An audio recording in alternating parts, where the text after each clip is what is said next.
Today on the show, we talk about the future of the workforce and the company that's revolutionizing the way they get paid.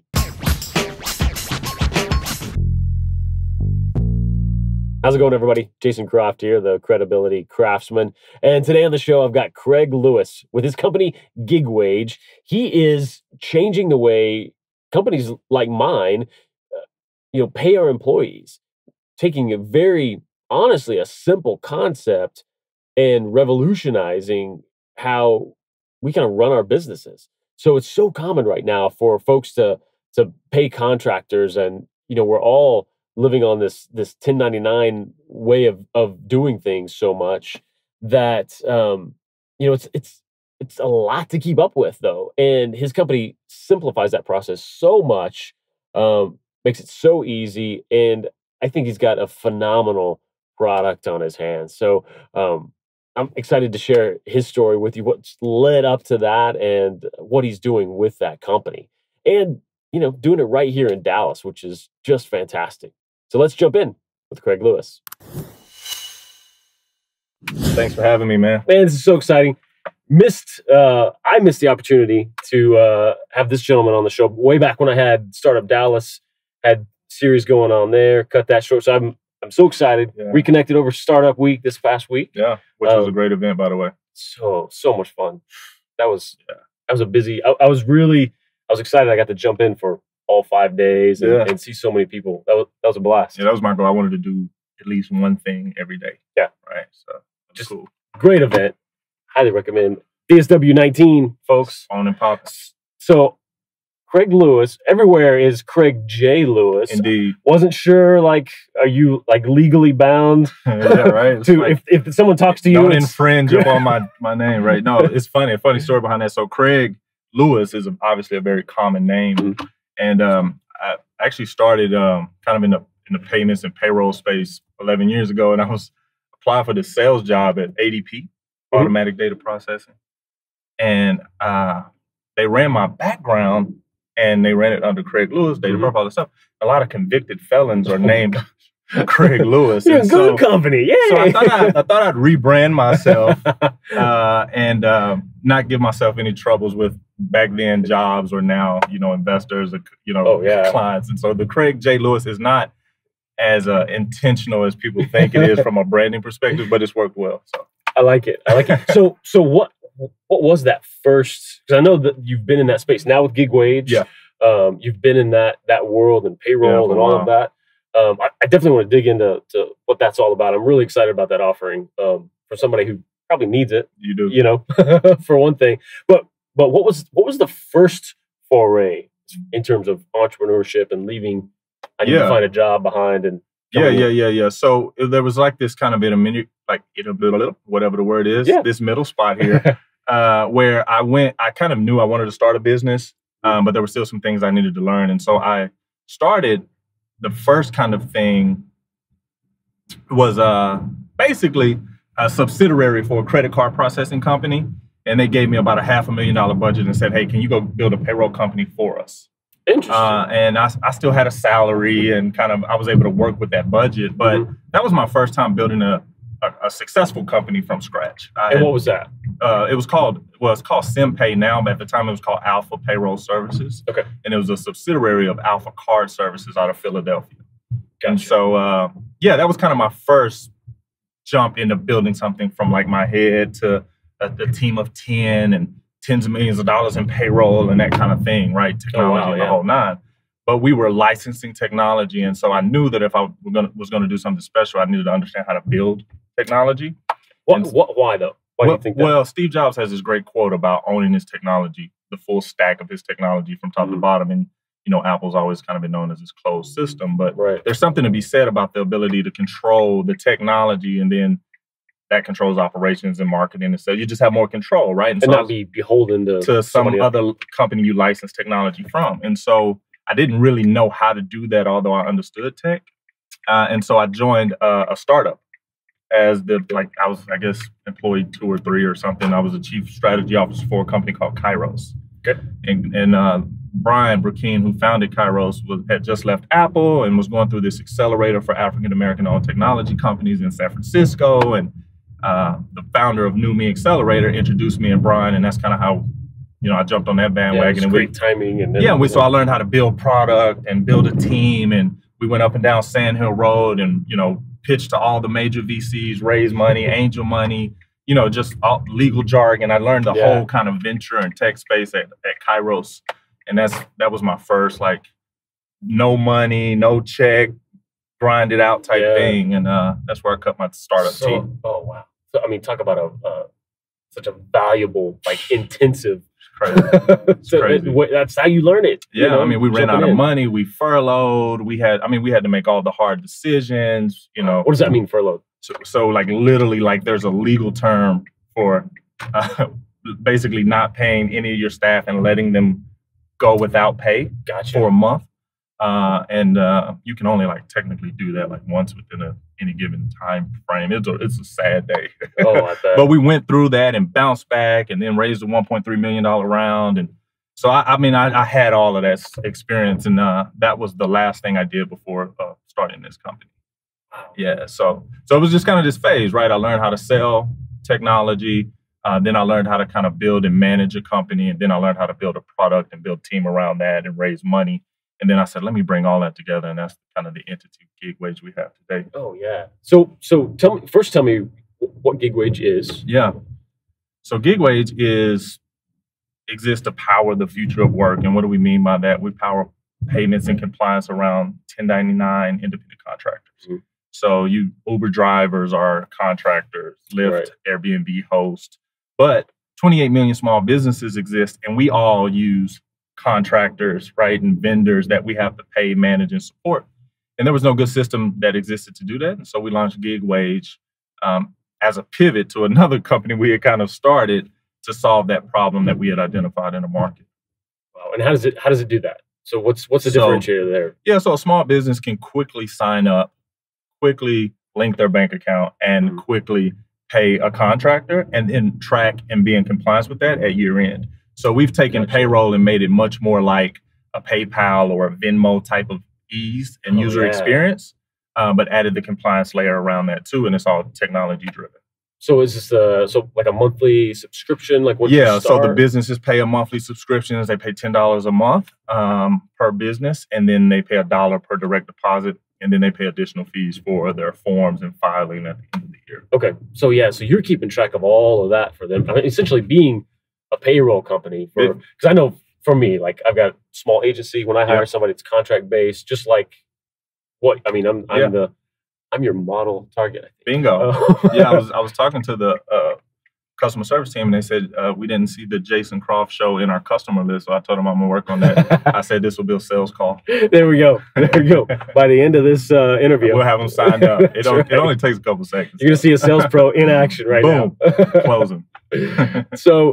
So this is great because I know for me, I went into that because when I think like first employee or start getting employees, you just think payroll and the headache and the extra expense and all of that. So a lot of people sort of stay in that 1099 world to do that, but yet with that comes that manual tracking, keep up with at the end of the year. So I think that's just phenomenal. So what's been that journey? I guess I want to step back a little bit too, and when it came to you and you were like, okay, this is going to be my first thing. This is what I'm going to hit. And I know it was kind of a pivot from something else, but what was that?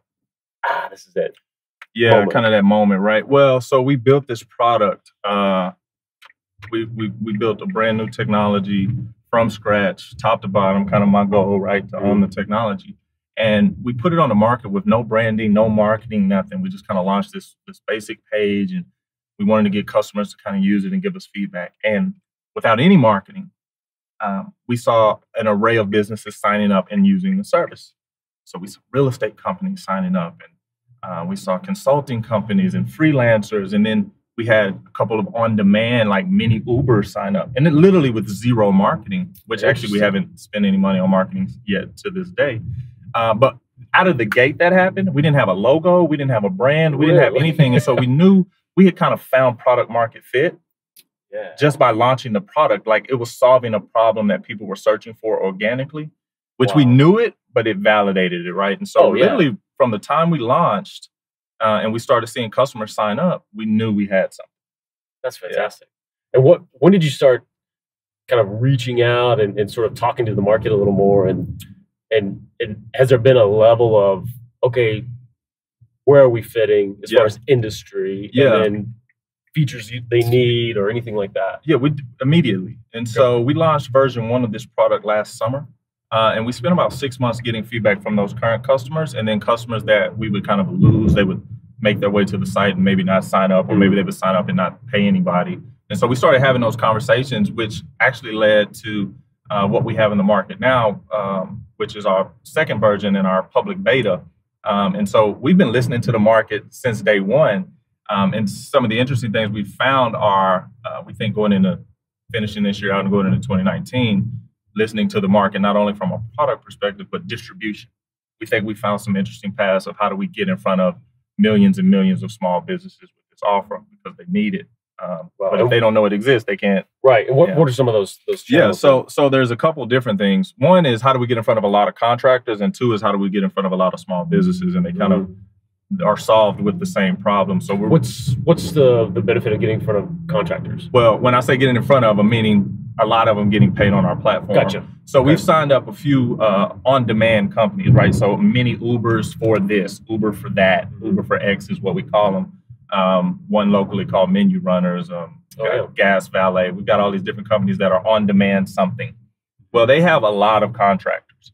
So where we were originally just looking at traditional small businesses, we found out that we were solving a problem for these on-demand companies. And so that puts us in front of a lot more contractors because they have hundreds and thousands of contractors, even though they're small companies. Right. Their model is built around that, right?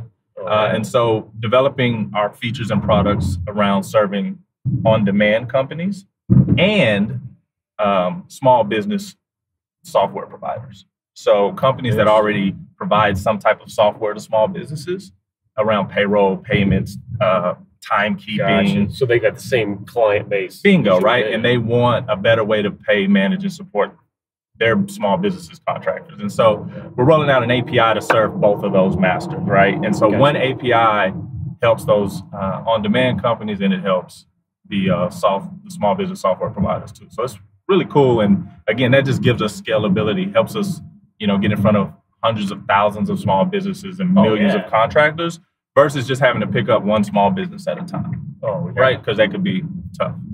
So what's that process? Because it's a perfect strategy. Yeah. Right. And I know I preach that to everybody who will listen to is like partner up with those folks who have want that same client base. What's sort of step one in that? How do you start reaching out to those folks and finding them? Yeah, I think for us, so, I have a heavy sales and marketing background, but over the last 2 years, we've really been focused on product and operational excellence. The first step is building something that people want. Sure. Right? And I think so many people overlook that. It's tough to get distribution. It's tough to have a brand and a message that sticks if you haven't built something that people want. And so what we've noticed is we've just built something that people want and they need. And so all of our customers today, all of our partners have been inbound.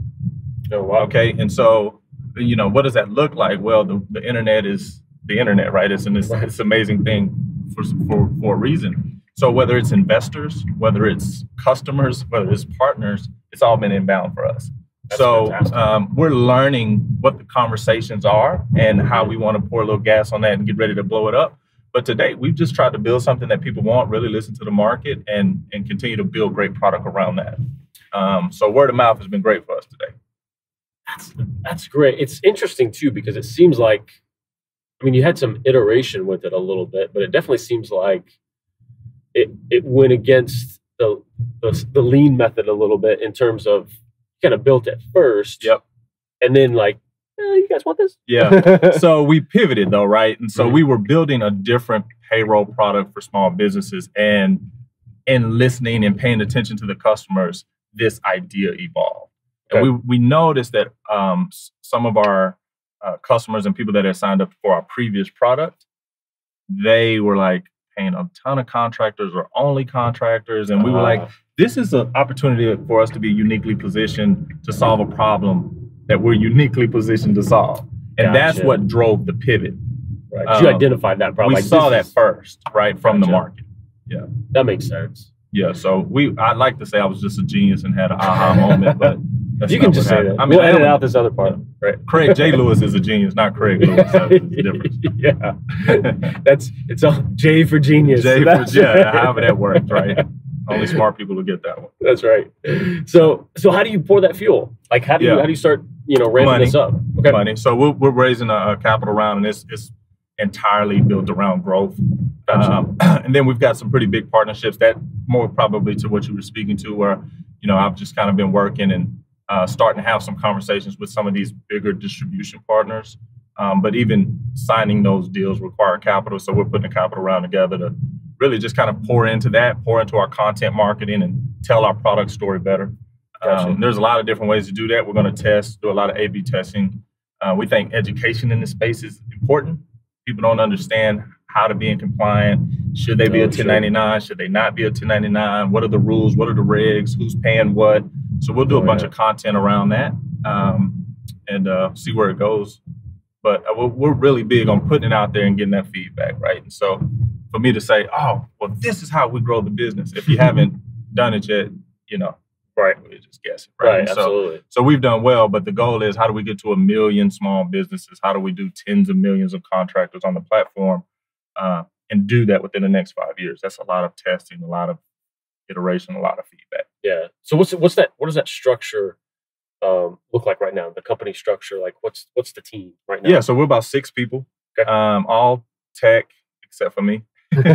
So yeah, everybody focused on product in some way. We've got our CTO, we've got our chief product officer, we've got 2 more people in product, and then head of customer service. Who really proud of David. He spent about 6 years at a company called Intuit, this little bitty small company. Yeah, and you guys may not have heard of that. You may not have heard of QuickBooks. Yeah, but he was at PayCycle for a number of years. Intuit acquired PayCycle. Gotcha. He spent 6 years there, and then we were able to recruit him away from Intuit, and so he handles our customer success and compliance. So small team, hyper focused on building tech to solve problems. Mm-hmm. So when we have, whether it's sales, marketing, operations, whatever it is, we look at how can the tech solve it.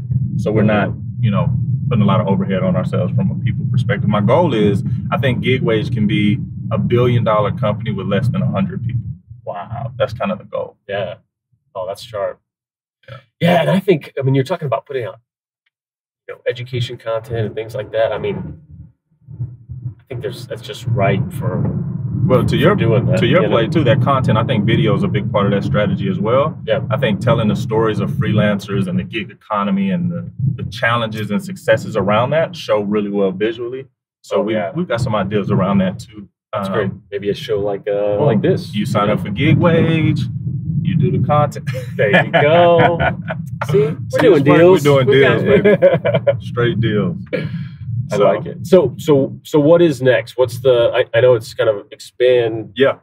Trying to expand here, but what is next for this, and how can folks watching kind of help with this and spread the word? Absolutely. So for us, like I said, we're looking for as much feedback as possible.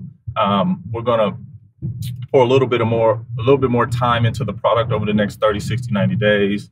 And then on the other side of that, like I said, we're putting a couple $1 million round together. And that's really just about growth and expansion. For people to help, it's just about going to gigwage.com, signing up and paying contractors.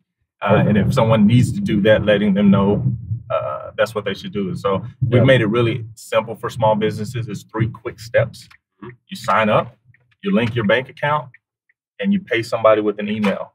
It's like that simple, right?